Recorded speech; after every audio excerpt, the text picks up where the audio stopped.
Hi everyone, and welcome to Module 1.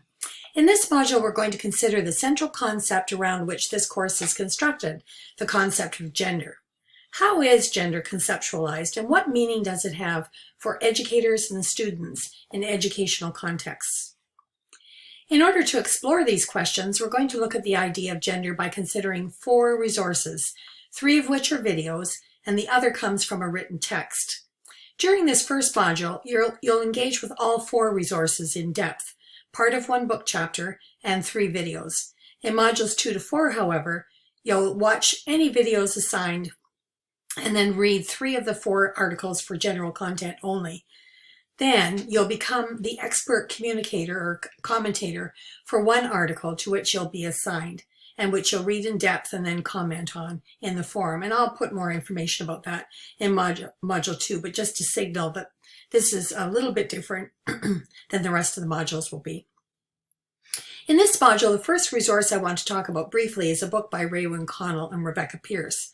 This is the 3rd edition of a very informative and influential book by Raewyn Connell, and Pearce has contributed to this one.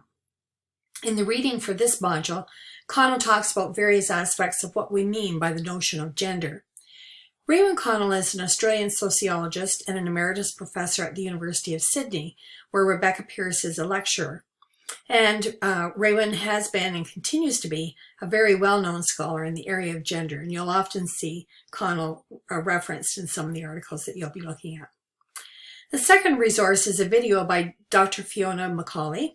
Dr. Macaulay is a professor at the University of Bradford in the UK in the Department of Peace Studies and International Development. She has a particular interest in gender policies and politics in relation to the issue of human rights. But in this video, she speaks more generally to the meaning of gender. The video you're going to be watching is a part of a series that was done at the University of Bradford by her department. The video series of which this is a part is meant to introduce students to gender as an element of understanding its intersection with both conflict and peaceful relations between social groups, of course, central to education in many ways. In this video, Dr. Macaulay considers the intersection of peaceful relations and gender. The next video you'll be watching is one that features student voices and their understandings of gender. Of course, as educators, students are at the heart of what we do each day. These students are talking about how they understand gender and how they're coming to terms with understanding themselves as gendered beings. Last is a wonderful video of educators considering the various ways in which gender influences school practices and the ways in which they are working towards a gender-inclusive school. So essentially, we're considering gender from a global academic perspective, its meaning in personal and international relations, how students understand and talk about it, and the ways in which educators can act upon their knowledge of gender to create a gender-inclusive school. So in these readings and throughout this module, we're going to be grappling with the question, why is it important to understand gender? Well, first of all, particularly gender in school settings. Well, first of all, gender is a key dimension of our personal and professional lives. The ways in which we organize the personal is affected very much by our understanding of ourselves as gendered beings. And the opportunities that we gain in our professional lives are often related to issues of gender. So we'll be talking about that not only in this module, but we'll be picking up on this theme much more specifically as we go through the course from the perspective of various social actors in educational contexts. Of concern, of course, is that gender is a subject about which there is a great deal of prejudice, confusion, and misunderstanding and misinformation. And certainly young people reflect that, but those of us who are older than the students we teach aren't immune to prejudice, confusion, and misinformation either. So you'll find many examples of that on social media, that is, misunderstandings, in mainstream and not so mainstream media and so on. So we're generally aware of how these misunderstandings get out into society.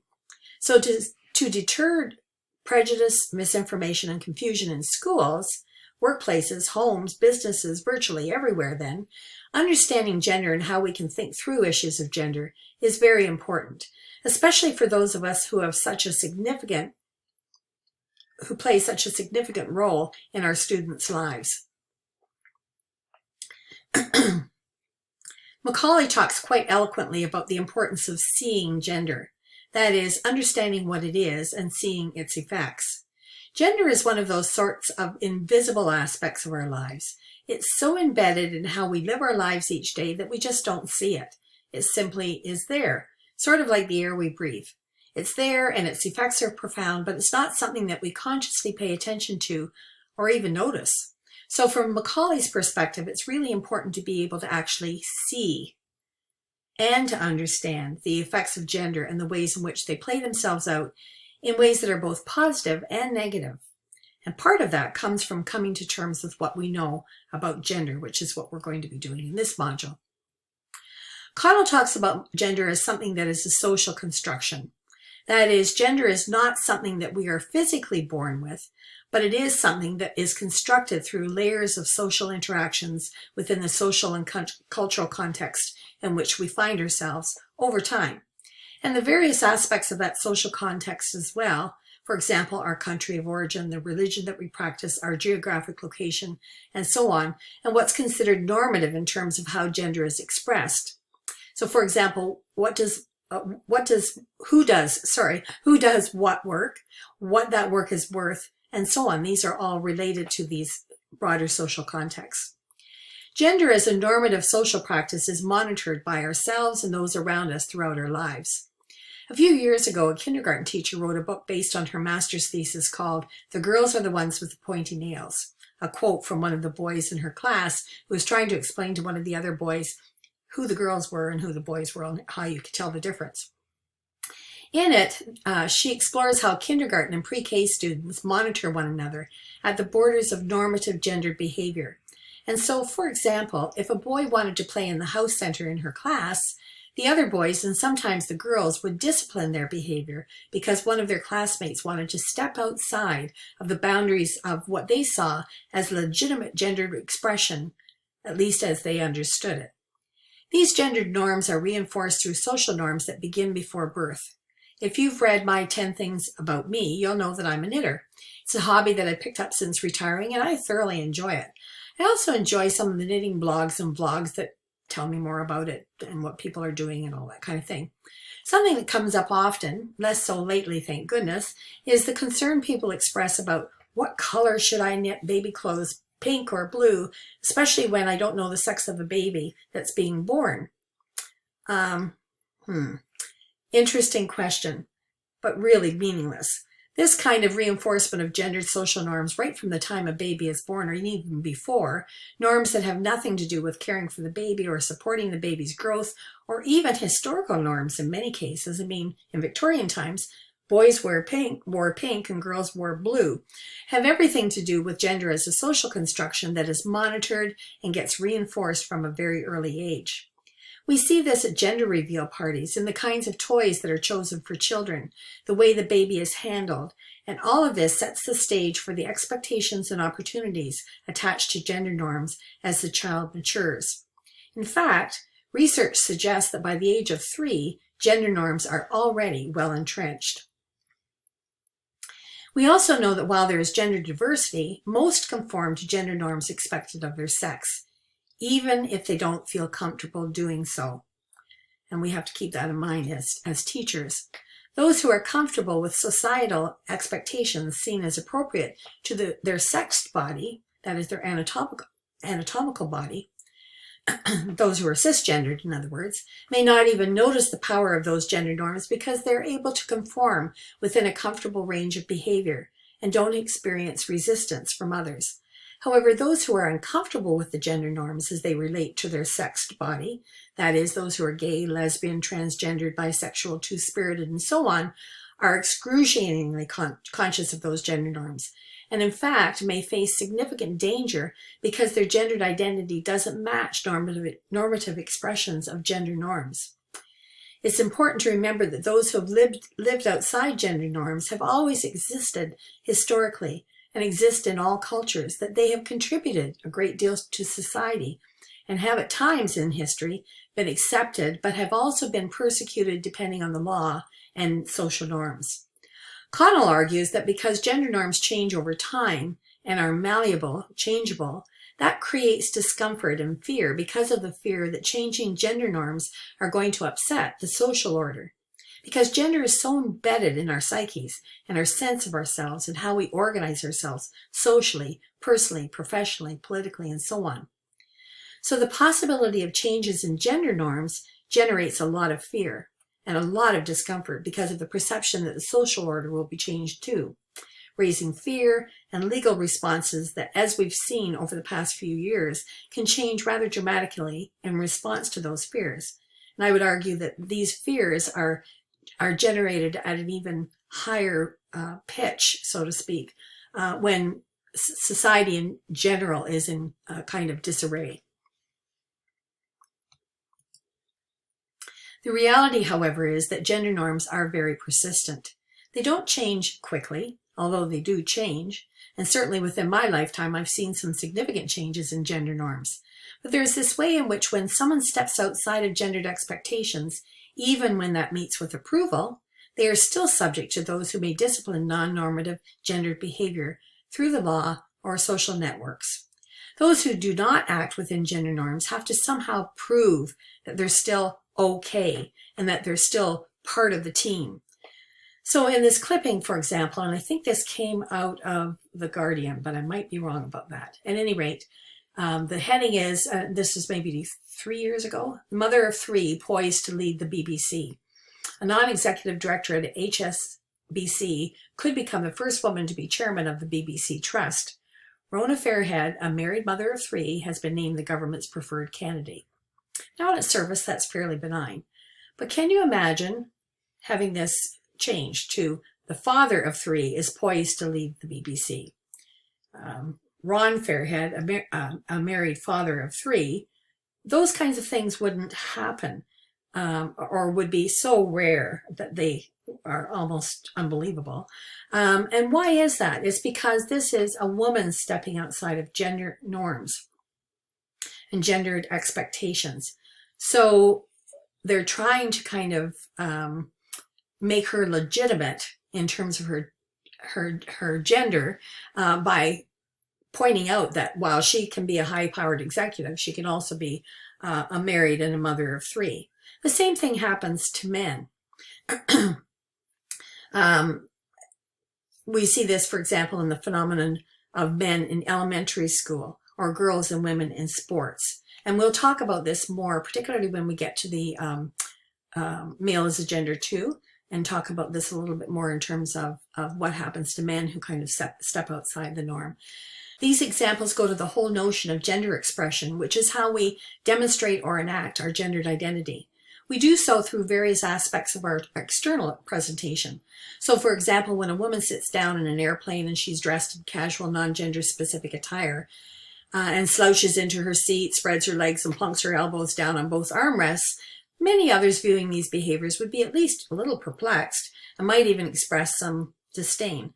But if a man does the same thing, beyond annoyance if you happen to be the one sitting next to him, there's not the same kind of surprise or consternation because these kinds of, physically taking up spaces are more normative for men. Similarly, if a man's behavior is seen to be too effeminate, he can be disciplined, often more strongly than a woman who expresses male behavior. How do you initially interpret the vignette pictured here? A mom walking hand in hand with her daughter. In fact, it's not a mom, it's a dad who is going for a walk with his son down to the market square in a town in Germany. His son, according to the news article, liked dresses because he just likes the feel of them better on a hot summer day. He's about 3 or 4 years old, and this is his preference. So his dad, in solidarity with his son, walked to the square with him wearing a skirt. I'm sure some eyebrows were raised. In fact, this was considered newsworthy enough to feature this walk to the market, something the people in the town did every day, in the newspaper, and it was picked up internationally.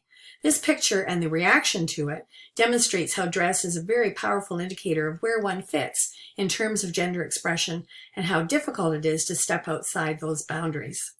The way we wear our hair, long, short, shaved, dreads, etc., has generated concern through the ages. I'm willing to admit it, I'm old enough to remember the Beatles' long hair and the great concern of parents, clergy, police, and so on, because they wore their hair longer than normal, and they wore colorful shirts, etc., etc. And of course, the way we dress is often carefully monitored, particularly in professional settings, or school dress codes, school uniforms, etc. And even in the private sphere of our lives, we are expected to conform to gender norms. Voice modulation as well is another powerful expression of gender.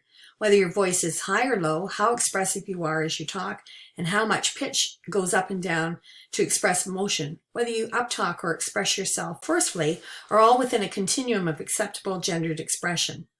As others read our gendered expression through these external markers, they make decisions about our acceptability based on these normative cues. Those decisions about our acceptability have significant repercussions about our acceptability to social groups, professional positions, and so on. So these are powerful forces in our lives. Most of you will have seen some version of the genderbread person. As the author's understanding has deepened, various versions have emerged. Version 4, seen here, explores various expressions of gender. And for each of the categories of expression, a continuum exists along two axes. Pardon me, I've had a cold. While this suggests a binary notion of gender, this teaching tool questions the effectiveness of a binary because along each continuum are infinite possibilities that may shift over time in each category. Even anatomical sex may change due to surgical intervention. This mem demonstrates that gender is a complex location full of possibilities, but that constrictive norms that limit those possibilities may lead to legal intervention and social censure. It also may lead to structures of privilege and exclusion that can cause great pain for those who do not conform to those norms. In the interest of time, I'm not going to go into detail about this teaching tool, but you can find a copy of this on eClass in Module 1 to examine more fully if you wish. Young people understand gender in many ways, sometimes through misunderstanding and confusion, and sometimes, if given the opportunity to learn and grow in knowledge about this vital aspect of their identity, can speak quite eloquently about it. In the video, What is Gender?, you will meet some young people who have considered the meaning of gender in their own lives and speak to their understanding with real clarity and insight. And it's kind of a goal as educators that we create opportunities for our students to be able to do so as well. The opportunity for young people to learn about themselves and understand their gendered position in the world as it intersects with other aspects of identity and experience, as well as how they will be valued, the jobs they will have, and so much more, comes from many places: family, friends, church, the street, social media, and of course, schools. In the last video, Creating Gender-Inclusive Schools, educators consider how they can actively work toward gender equity and help children learn about and become comfortable with their gender identity. They aren't doing this work in a vacuum. They are doing it together with their administration, with their community, with colleagues, and professional expectations, and within professional expectations. This is important and difficult work, and it's my hope that as we work our way through the course, you may be thinking about how you can work to increase gender equity in your school or workplace as well. And you'll have an opportunity to think about that in some of the assignments that you'll be doing. We have much more to explore throughout the course around the issues we've begun to discuss in this module. I really look forward to your discussion about your understanding of gender in this module's forum. And throughout the course, and certainly during this module, if at any time you have questions or concerns, please let me know as soon as possible so that we can work toward resolving them so that you can move forward and be happy with your learning. All the best.